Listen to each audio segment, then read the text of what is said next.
Welcome to Wellspring on the Air. I'm Nicole Alfonso, a therapist at Wellspring and the host of today's show about building emotional intelligence through play. With me today to discuss this interesting topic are Anthony and Brittany Gonzalez, the creators of a game that helps us be more in tune with the connection between our thoughts, emotions, and actions. Together, we want to tell you about this awesome game and how we can connect our emotional intelligence to our mental health. So stay with us. We've got some fun information ahead just for you. Okay, so welcome Brittany and Anthony to the show. I would like you to take a few seconds to just introduce yourselves and tell everyone about yourselves. I know you because I got the chance to play this awesome game when it was in the beginning stages. So it's really awesome that you guys are here. We can talk about it. So if you could just tell us a little bit about yourselves, what you do in life. Yeah, our pleasure to be here. First, thanks, Nicole, and thanks to the whole Wellspring Counseling staff for the work that you guys do to help invest in people in our city and beyond. My name is Anthony Gonzalez. I'm the husband of Brittany and father of Micah, Kyla, and Daniel. We got 3 kids, amazing kiddos.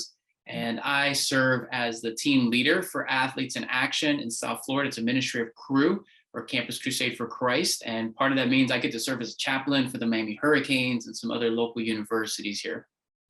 Wow, that's awesome. Thanks, Anthony. And my name is Brittany Viola Gonzalez. I am Anthony's wife, also mom of 3. Really crazy how big they're getting so fast. And I am also just recently stepped into the team leader role as an Athletes in Action with our organization here in South Florida. I was a former athlete at the University of Miami, a diver, and had the honor of representing the United States as an Olympian in 2012. And I'm in a totally different phase of life now that I'm very excited about. I think is just as exciting as the Olympics. This is cool. I love that you guys are also very involved with athletes. You know, I think there's a lot to mental health in the athletic world. So this is really cool. And so I'm just really excited to have you guys here. So if you could tell us a little bit about what sparked your interest in mental health. Wow. Well, I mean, we're probably jumping to the deep end of the pool pretty quickly with an answer to this question, but that's what we do here at Wellspring. That's right. Real quick. It was less of sparking an interest and more baptism by fire for mental health for me because, and honestly, I brought into my marriage a sexual addiction. And in our second year of marriage, that created a crisis for us where I was at the point of possibly losing this marriage. And we had only our son, Micah, at the time. And as a ministry leader and as a pastor, I mean, it was getting ready to unravel everything. And so I sought help, and some of the help came through counselors here at Wellspring. So I praise God for the work that you guys do, and was then connected to other great leaders who helped walk me through the journey over the last 7 years now, as I've been walking in sobriety and recovery. And so that just brought a great deeper awareness because I realized that my behavioral habits that were causing pain for myself and my family, they weren't rooted in the behaviors themselves. They were rooted in deeper mental, emotional, and spiritual issues. That's where the roots were. So I gained a greater interest in digging deeper into mental health for my own benefit. But then I discovered, man, I'm able to help a lot more people because of the journey that I have been on as well. That's so powerful. Thank you, Anthony, for your vulnerability and sharing that with our audience. I think it's really powerful when you're struggling and you reach out for help and then you get the help and then wow, like now I can help others. Like that's where it's at right there. Mm-hmm. So thank you. How about you, Brittany?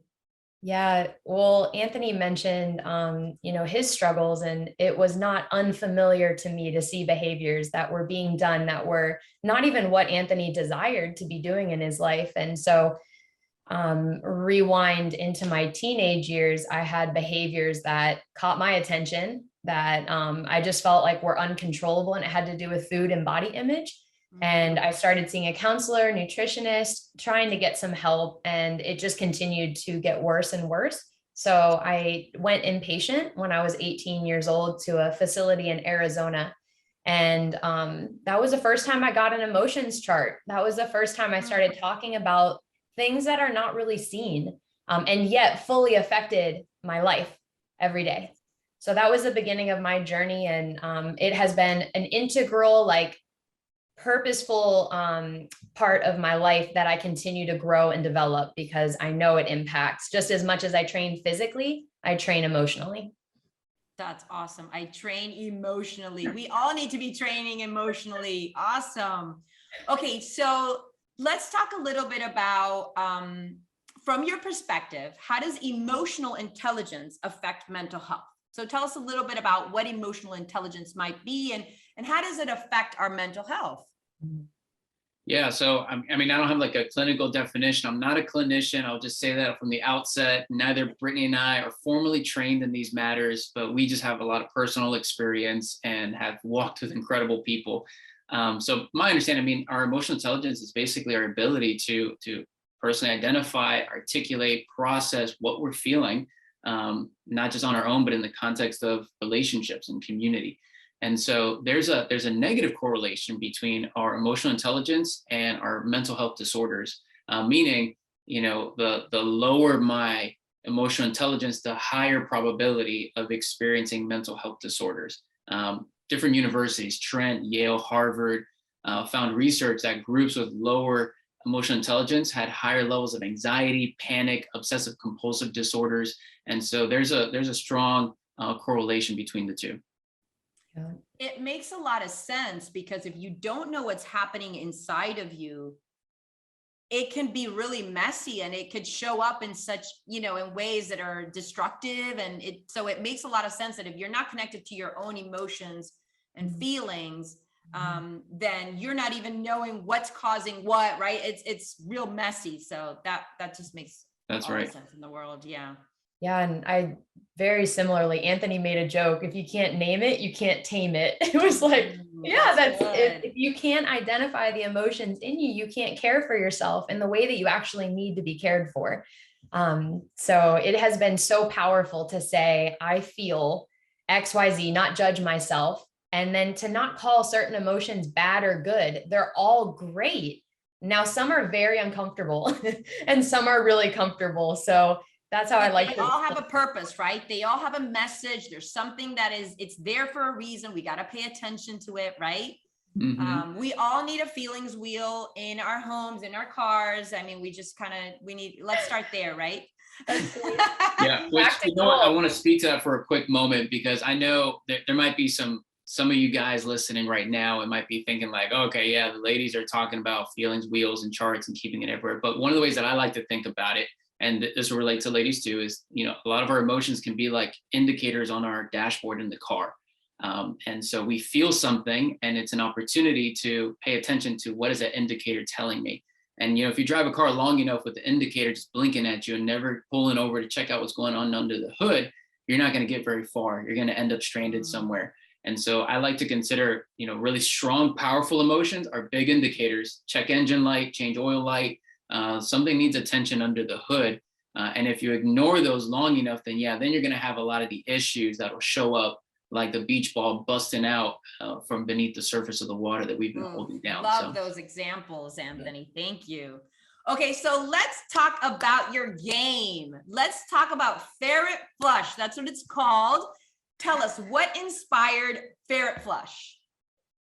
Yeah, so man, God woke up Brittany in the middle of the night back in October 2020. I can't say it, any differently. It was literally, she was awake, had these pressing thoughts going back and forth between positive and negative thoughts. And she would, go over to her journal by the nightstand and journal it out. And I'm passed out this whole time. I've got no idea what's going on. It's like 1 a.m. But the next morning when I get up, she brings it to my attention, says, hey, I couldn't go to sleep. I ended up going to the office and journaling out all these things. And I think God wants me to make a card game. And so as I listened in, and as crazy as it sounded at first, the more I listened, the more I realized, I think there's something here.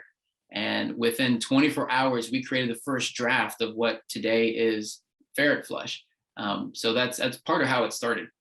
That is so cool. I love that you followed through with that idea, Brittany, and just like, as crazy as it may sound, you did it. And this is like a really cool game. So why we are all wondering, the big question, why did you call it Ferret Flush?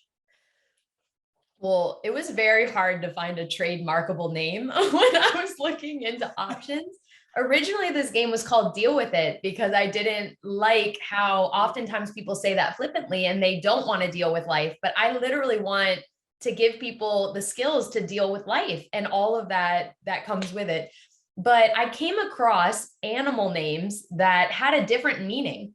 And so ferret was one of them. So ferret isn't just a noun, the animal, it's actually a verb, and it means to find or bring to light by searching. So it's a discovery process.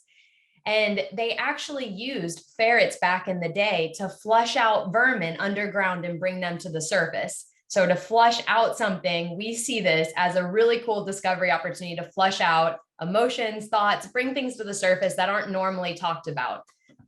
Love that. What a great name, because that's what we're doing, right? We got to flush things out. We got to do it.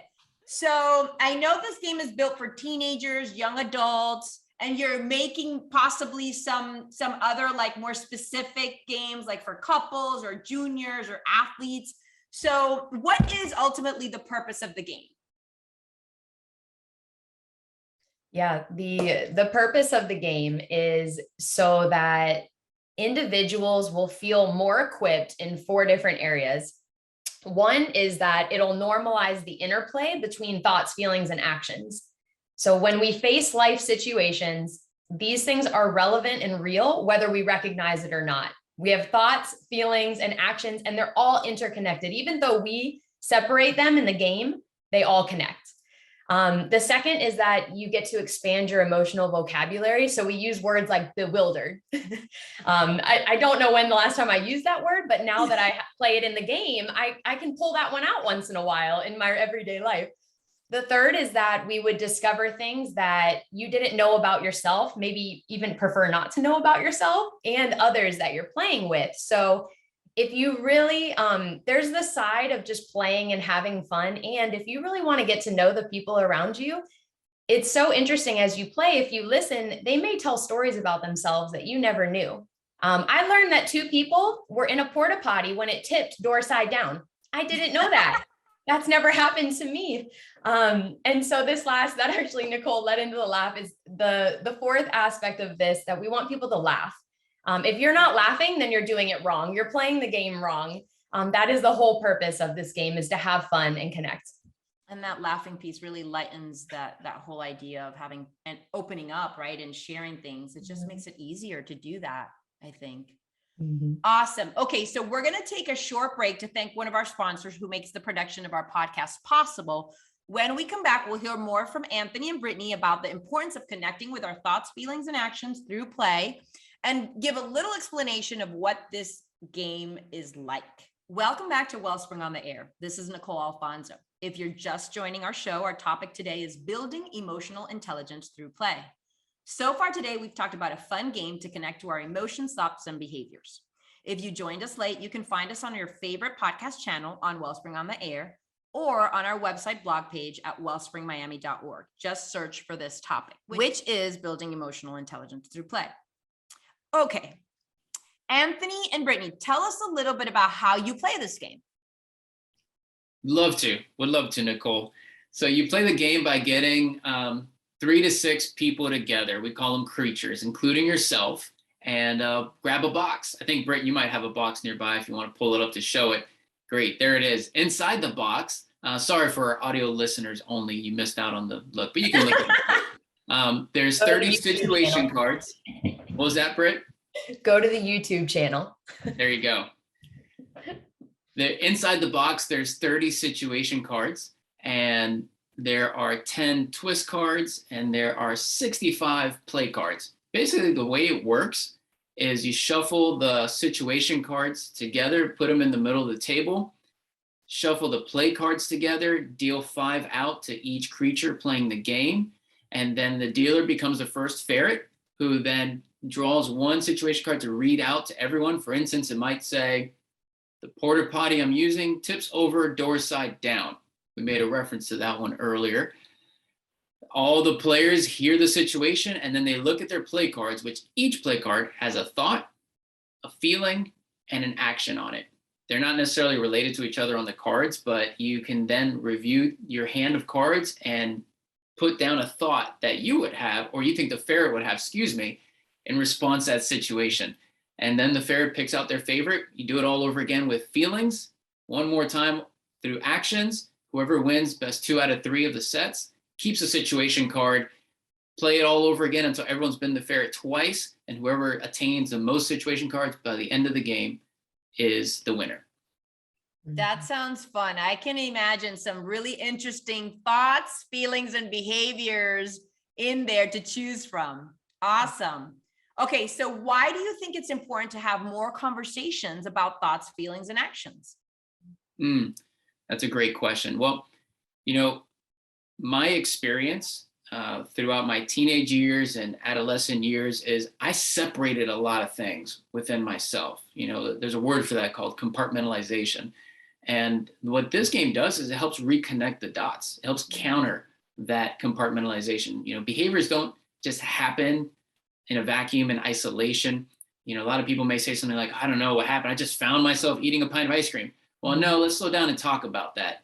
You didn't just suddenly consume a whole pint of ice cream. There was probably something you're feeling. In my case, man, I down ice cream quick when I'm feeling anxious. And sometimes I'm triggered to feel anxiety when I'm thinking about an upcoming work meeting that I'm not prepared for. And that thought might have been triggered by a text or phone call from a coworker who's going to be at that meeting. And so if someone's able to slow down enough, they can reconnect the dots to say, okay, well, I did this because I felt that. I felt that because I thought this. And I thought this because this happened to me. And it can go in either direction. You can start with the situation and bring it all the way down to the behavior, or you can go the other way. And that just helps reconnect, reintegrate the person with who they are and equips them to talk about it with other people around them. Absolutely. We also use the word dissociate or detach.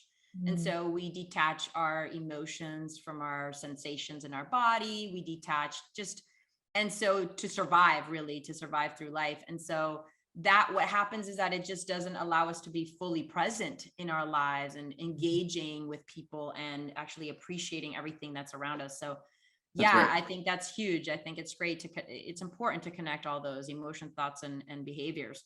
So from your perspective, how do we integrate these conversations in our everyday life? Yeah, I'm still learning how to do this. So when I hear about a situation that happened in someone's life, I can ask them, how did that make you feel? What were the thoughts did you have any thoughts that you're aware of that you could share with me? How did you respond? What did you do about it when that happened? And so I can use thoughts, feelings, and actions as an automated question to ask them, to not give them a fix it already, like, oh, this happened, let me step in and give you a resolution, but step in to discover something that may be going on that you may never have learned if you would have just stepped in to fix it. So those are some questions that I asked, and this game has helped me just come up with communication skills. Words, like some people may not even know emotion words, and I can give them a few examples, like my children. When this happened, when you hurt your knee, did you feel sad? Did you feel angry? Just starting to give some language for our children. And oftentimes we're even finding ourselves doing that with college students, because this hasn't been a normal trained skill to have this kind of vocabulary and communication. Oh yeah. And I think as a parent, I could, we talk feelings a lot here, because I'm a therapist, but I sometimes we still struggle with like, what's going on? Like, what are you feeling? What triggered that, right? Like, what made you feel that way? And I think it really is imperative that we start teaching and helping each other to access this part of ourselves. It's just so important. Because of now we're going to go through life doing things that we have no idea why we're doing them, where they're coming from, nothing. And we're just, and it could lead us to make really bad choices in life, And so I think it's super important. So I think this is really great. So tell us a little bit about why you think it's important to talk about it in laughter. Well, emotional health, conversations about our thoughts. Like I have had people tell me, I don't want to talk about my emotions. Valid. I get it. And so I was so excited to create, Anthony and I have created this game so that it's got humor behind it. It's lighthearted. And you don't have to talk about your thoughts or your emotions. You're trying to get your card picked and win the game. So that's like my favorite part is you can just laugh. My son, if we're playing, I know I'm going to pass him anything that says potty humor. He thinks it's hilarious. And so I'm going to send him potty humor, even if it doesn't make sense to the situation. Laughing is healing. It's one of my favorite things to do in life. I get made fun of my laugh all the time, and my whole family has unique laughs. So it's just really, I love it. I think it's so much fun. And I believe that this underground adventure is fun too. I don't think that emotional health, counseling, these topics have to be deep and heavy. I think they can also be adventurous and fun. I think that's true. And in addition to that, I'd like to say that I think when we are able to laugh a little bit about the struggles or whatever is happening to us on that fence, we are able to also validate, like, I get it. Like I also experienced that, and that's really freeing for a lot of people that have never really shared things. So I think it's a great, laughter is so important. And we also laugh a lot here at ourselves in our home. So what is your advice in approaching these conversations in real life? You know, I feel like as a therapist, like that's like my go-to, like that's like, you know, how does that make you feel? And, you know, like we just do that, but like you're a regular person, right? And like, you know, how do you do that in real life when not playing a game? I have no idea, Nicole. You got me. I'm stumped. I say, let's play a game, and then we play the game and we jump into it. But you're right. You can't always pull out a game. You can't always, you know, have all that to ease into some conversations. So, I mean, oftentimes what I've discovered is when I'm personally vulnerable, in the best sense of the term, like I'm opening up about what has happened to me and what I'm thinking and feeling about it, and share it in a safe enough environment with someone else. What I've often discovered is vulnerability begets vulnerability. In other words, another person might also be willing to share a little bit more. I can't tell you how often I talk about my recovery journey that I mentioned at the beginning of this episode and the journey I've been through. When I talk about it with other guys, all of a sudden they remove their armor and they begin to disclose a little more of the tensions or struggles they're facing personally or in their marriages. And so that just creates the opportunity to ask some of the questions that Brittany's already mentioned. You know, what are you really feeling? What are you really thinking? Maybe what are some of the original things that might have happened in your life that have led you down this path to start? And so, so I think one response to your question is setting the example for people when having these kinds of conversations. Yeah. And I think also there's this huge piece that we struggle with in our society nowadays, which is listening, right? Just listening. People need to be heard. They need to share, and they will make connections just by speaking and not be interrupted. And that's really powerful. So yeah, I mean, it's like talking about feelings, listening to people, sharing your own stories so people feel comfortable sharing their own, right? All these ways that we can have these real life conversations with people. So can you give us some examples of what you realized about yourself, and what kind of self-awareness came out of this game for you guys? I would say I haven't, I guess my awareness continues to increase, right? Because we can be self-aware one moment, but to have expanding or increasing self-awareness, I'm still on that journey. So one example that actually happened recently was that our dog, we have a dog called Brownie Bell, and she was barking out our back window, and I was getting so frustrated. I thought, what the heck are you barking at? And I was feeling frustrated, irritated, angry. And I just went over and pulled her away from the window. And then later I realized you know what? I could have responded completely different to the same exact situation. Dog is barking out the window. I could think, I am so glad I have a dog to protect this house. I could feel safe. I could feel thankful. I could go over and pet my dog and give her a hug and say, like, I love you. I'm so glad you're in our home. So it just continues to remind me of how important it is to be aware of my thoughts, because I can fully affect my feelings and my actions by just taking captive that first thought. Yes. It could change the trajectory of how I treat people, how I treat my dog. So just continuing my self-awareness in that journey is so important. And even taking ownership of, I was feeling and thinking this. This is how I would have liked to have thought and felt, so that even taking ownership of my behaviors later and communicating that to my kids, my husband, relationships in my life. That's huge, right? So important. Yeah, that's huge. And I think the Bible is pretty clear on these thoughts thing. It says, renew your mind, right? Daily, and focus on the things that I have for you. And I think that also plays with, are you on a negative thinking pattern that you need to like switch, right?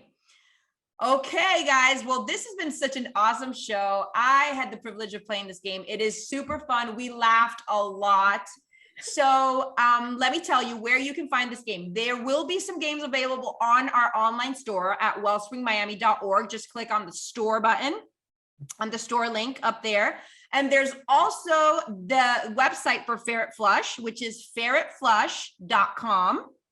And there's an Instagram. Tell us about your Instagram and Facebook. Yeah, so at Ferret Flush, you'll find our Instagram page as well as a Facebook group with updates, posts. You can interact with us there, and we'd love to meet you when you join us. Awesome. And that's Ferret Flush. Ferret, it has 2 R's in it, just in case. I mean, I don't think we write ferret that often, that word. So just in case. All right, it's time to close out this show. Thank you, Anthony and Brittany, for joining us today and sharing with us the importance of developing our emotional intelligence and a fun way to do it through play. And thank you, listeners, for joining our show today. Again, if you joined this program midstream, you can find this show and others on podcast at Wellspring on the Air or on our blog on wellspringmiami.org. The title of today's show, again, was Building Emotional Intelligence Through Play. Encourage us and let us know you're listening by sending comments or questions to ontheair@wellspringmiami.org. It's time to wrap up. This is Nicole Alfonso with Wellspring on the Air, because hearts and minds matter.